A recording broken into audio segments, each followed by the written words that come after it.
El 9 de noviembre de 1989 caía el muro de Berlín, también denominado el Muro de la Vergüenza, un acontecimiento histórico que marcó a fuego el transcurso del siglo XX.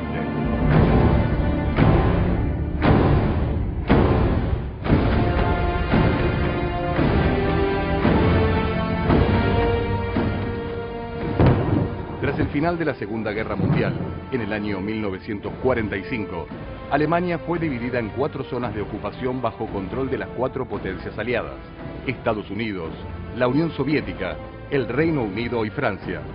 Al mismo tiempo, Berlín, la capital de Alemania, fue dividida en 4 sectores. La parte soviética abarcaba casi todo el bloque oriental de la ciudad.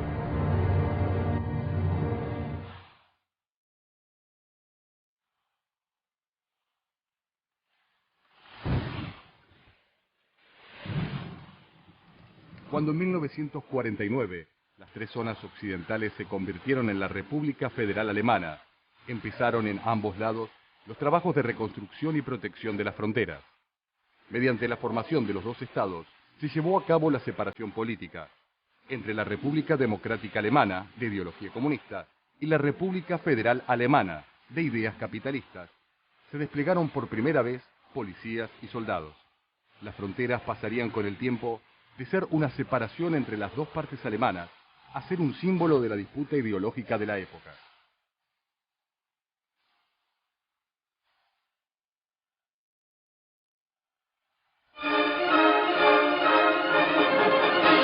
Esto provocó el surgimiento de un mercado negro con menores costos para alimentos y bienes de consumo.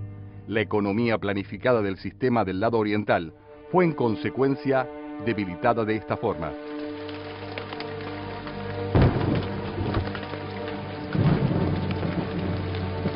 El plan de construcción del muro de Berlín, un secreto de Estado de la administración oriental. El muro fue construido a instancias del Partido Socialista Unificado de Alemania. El gobierno de la Alemania Oriental alegó que era un muro de protección antifascista, cuyo objetivo era evitar las agresiones occidentales, argumentando que su construcción era consecuencia obligada de la política de Alemania Federal. Era un fracaso de una política porque era una, digamos, necesidad política para el gobierno de Alemania Oriental de construir este muro para que la gente de su parte del país no se fuera hacia Alemania Occidental, gente que vivía en una parte y trabajaba en otra parte, y estudiantes viviendo en una parte y estudiando en otra parte. Era increíble para ellos que de repente ya no podían seguir su vida normal, aunque yo diría políticamente ya era anormal de vivir en un sistema político y trabajar o estudiar en otro sistema político. La versión de las autoridades de la Alemania Occidental y la visión generalizada del mundo capitalista fue que esta justificación no servía más que para matizar el verdadero y único propósito: impedir que los ciudadanos de la RDA entraran en Berlín Occidental y, por lo tanto, en Alemania Federal. Este es un fragmento del muro de Berlín que actualmente se encuentra en exposición en nuestra Cancillería. Este pequeño bloque formó parte durante casi 30 años de una estructura que en su estado final de construcción, en los años 80, estaba constituida por bloques como este de 4 a 5 metros de hormigón armado, alarmas dispuestas a lo largo del muro para detectar fuego o contactos de incendio, a su vez un dispositivo de alambres de púa que iba de lado a lado del muro y más de 300 torres de vigilancia. En la noche del 12 al 13 de agosto de 1961, empezaron a sellar los accesos a Berlín Oeste alrededor de 15.000 miembros de la policía fronteriza alemana. Tropas soviéticas se apostaron listas para el posible combate en la frontera aliada. Todos los medios de transporte que aún comunicaban ambas partes de Berlín fueron detenidos. Hasta septiembre de 1961, desertaron 85 hombres de las fuerzas de vigilancia, además de 400 civiles en 216 escapadas. Es significativa la famosa fotografía del joven policía de fronteras, Konrad Schumann, el primer soldado alemán del este que escapó a Occidente.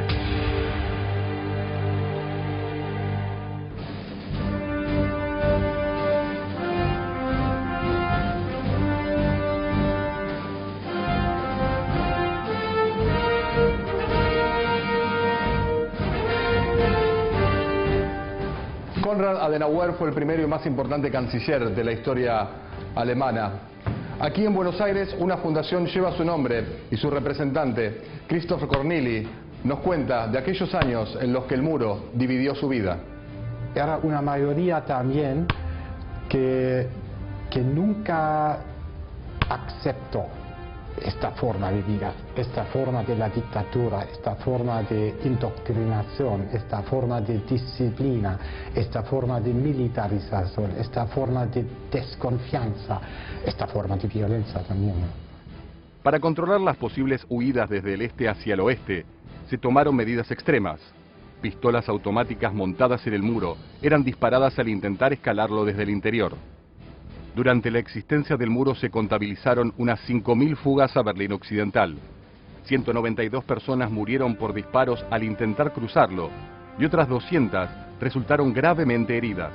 57 fueron las personas que pudieron huir, escapando a través de un túnel de 145 metros de longitud, cavado por los berlineses occidentales en los días 3, 4 y 5 de octubre de 1964. El intento fallido más destacado fue el de Peter Fechter, quien intentó cruzar el muro junto a su compañero Helmut Kuhlweig, el cual sí consiguió llegar al otro lado del mismo. Fechter fue herido de bala y murió desangrado a la vista de los medios occidentales el 17 de agosto de 1962.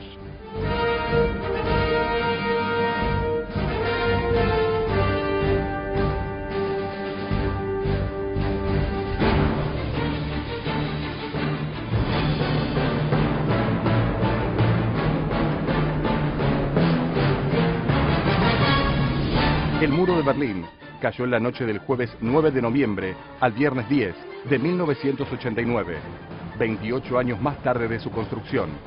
Y eso era una sensación increíble.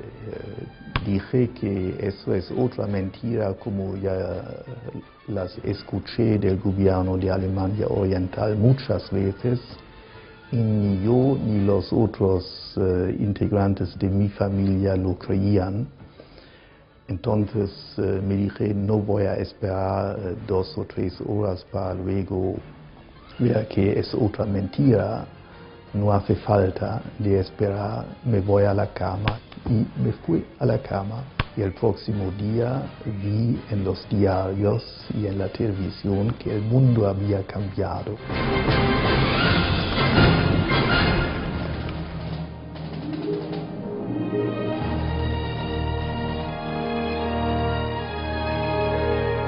La apertura del muro fue consecuencia de las exigencias de libertad de circulación de la ex RDA y las evasiones constantes hacia las embajadas de capitales de otros países. Hacia el final de 1989, comenzaron manifestaciones masivas en contra del gobierno de la Alemania Oriental. El líder de la RDA, Erich Honecker, renunció el 18 de octubre de 1989, siendo reemplazado por Egor Krenz pocos días más tarde. Casi 50 años de dictadura, estas son casi 2 generaciones. Y tenemos que considerar que muchos matrimonios, o muchos de los jóvenes, tuvieron padres que nunca pensaron en este tema, ¿no? Estuvieron totalmente dentro del sistema. Con el retiro progresivo de todas las restricciones, decenas de miles de personas fueron inmediatamente al muro, donde los guardas fronterizos abrieron los puntos de acceso permitiendo el paso. Directamente en esta noche pierde todo el miedo y nosotros junto con unos amigos subimos al auto y viajamos a Berlín directamente, que antes era prohibido para mí, ¿no? Una noche inolvidable, claro. Pero la verdadera avalancha tuvo lugar al otro día. Muchos durmieron toda la noche para asistir a la apertura de la frontera a la mañana siguiente, el 10 de noviembre. La conmoción y las lágrimas se imponían en el lugar. La mayoría de los bares cercanos al muro daban cerveza gratis y los desconocidos se abrazaban entre sí. El 9 de noviembre, los berlineses llevaron a cabo la destrucción del muro con todos los medios a su disposición.